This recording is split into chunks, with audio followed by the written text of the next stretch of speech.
Hello everyone, guess করো তো আমি কোথায় যাচ্ছি? না না, গেস করতে পারবে না, সো অযথা আর খাচাবো না, আমি নিজেই বলে দিই যে আমি কোথায় যাচ্ছি।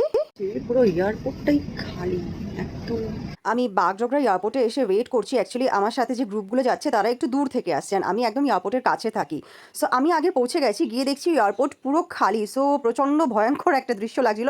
ফাইনালি সবাই এসেছে অ্যান্ড আমি চললাম ফ্লাইটে উঠতে। ইয়েস, এই দেখো আমি যাচ্ছি মুম্বাই। অ্যান্ড মুম্বাই যাচ্ছি আমি, তার রিজন হচ্ছে যে আমরা সবাই মিলে যাব শিরডি। সো আগে মুম্বাইতে যাব, মুম্বাইতে স্টে করব, মুম্বাইয়ের আশেপাশে সমস্ত জায়গাগুলো যা যা ঘোরার আছে সেগুলো ঘুরবো। দেন আমরা যাব শিরডি, অ্যান্ড শিরডি থেকে ফিরে আবার মুম্বাই, দেন মুম্বাই থেকে ব্যাক টু শিলিগুড়ি।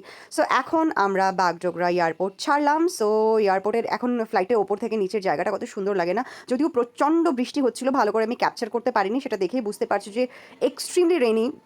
বাট কি জানো তো, মানে নিচেতে এত বৃষ্টি এত বৃষ্টি এত বৃষ্টি হচ্ছে, কিন্তু যেই ওপরে উঠলাম দেখো আকাশটা কেমন লাগছে, মানে একদম ছকছকে লাগছে, মানে নিচেটা যতটাই অন্ধকার ঘুরঘুরতে লাগছিল ওপর থেকে ততটাই সুন্দর।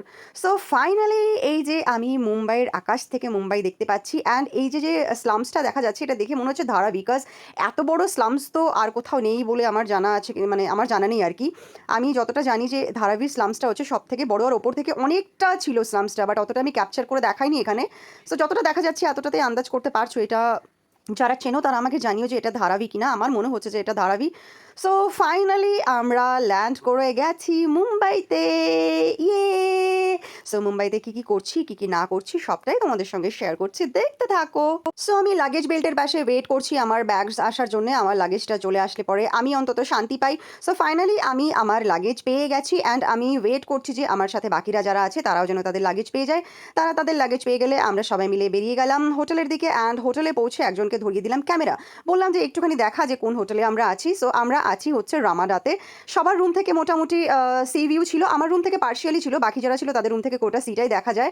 অ্যান্ড ঢুকেই জাস্ট আমরা বেরিয়ে পড়েছি আবার ইনফিনিটি মলের দিকে, কাজ আমরা সবাই হচ্ছে জুতো নিয়ে গেছি কিন্তু কেউ চপ্পল নিয়ে যায়নি, কারণ আমাদের কারোর মানে এইটা মাথাতেই আসেনি যে আমাদের হোটেলের নিচেই বিচ আছে। আমরা সবাই তো শুজ ক্যারি করেছি, আমি আবার সাথে হিলসও ক্যারি করেছি, কিন্তু চপ্পল কেউ আর ক্যারি করিনি।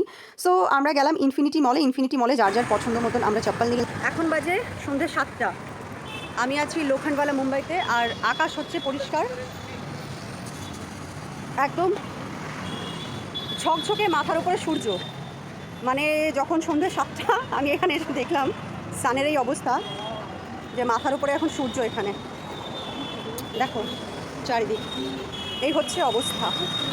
তো ফেরার সময় ডিসাইড করলাম যে সবাই মিলে অটোতে যাব, কিন্তু একটা অটোতে তো সবাই হবে না, সো আলাদা আলাদা অটো করে আমরা ফিরছি। কিন্তু একটা জিনিস বলো তো, আমার ভীষণ দুঃখ লেগেছে, সেটা হচ্ছে যে আমি বাড়িতে যখন থাকি নর্মালি তখন হচ্ছে আমার ফেসটা ক্লিন থাকে, কিন্তু যখনই আমার কোথাও বেড়াতে যাওয়ার হয় আমার ফেসের মধ্যে পিম্পলস কেন হয়? আমি একাই কি এই জিনিসটার ভুক্তভোগী, নাকি আমার মতন তোমরা অনেকেই আছো যে যারা এই জিনিসটার ভুক্তভোগী, যে কোথাও বেরোলে পরেই ফেসে পিম্পলস আসে? আমি এই যে বেরিয়েছি আমার দুগালে 2-3টে করে পিম্পলস বেরিয়েছে, বাড়িতে যখন থাকি তখন বেশ ভালো থাকে। আচ্ছা যাই হোক, দুঃখ শোনালাম। এবার দেখো এই যে চপ্পলটা আছে, এই চপ্পলটা আমরা কিনেছি, মানে আমি কিনেছি, বাকিরাও সেম কেনেনি, বাকিরা আলাদা কিনেছে, বাট আমার এই চপ্পলটা ভালো লেগেছে, এটা কিনেই আমি চলে এসেছি বিচে, মানে হোটেলের নিচেই এটা বিচটা, যে বিচটা দেখছো এটা এক্স্যাক্টলি আমার রুম থেকে দেখা যায়, বাকিদের রুম থেকে আরও বেশি করে দেখা যায়, আমার রুম থেকে একটা সাইড দেখা যায়। সো আমি চলে এসেছি এখানে, আর মোটামুটি আমরা সবাই মিলে বেশ ভালো মজা করেছি আজকের দিনটা, বাকিটা পরে দেখাবো।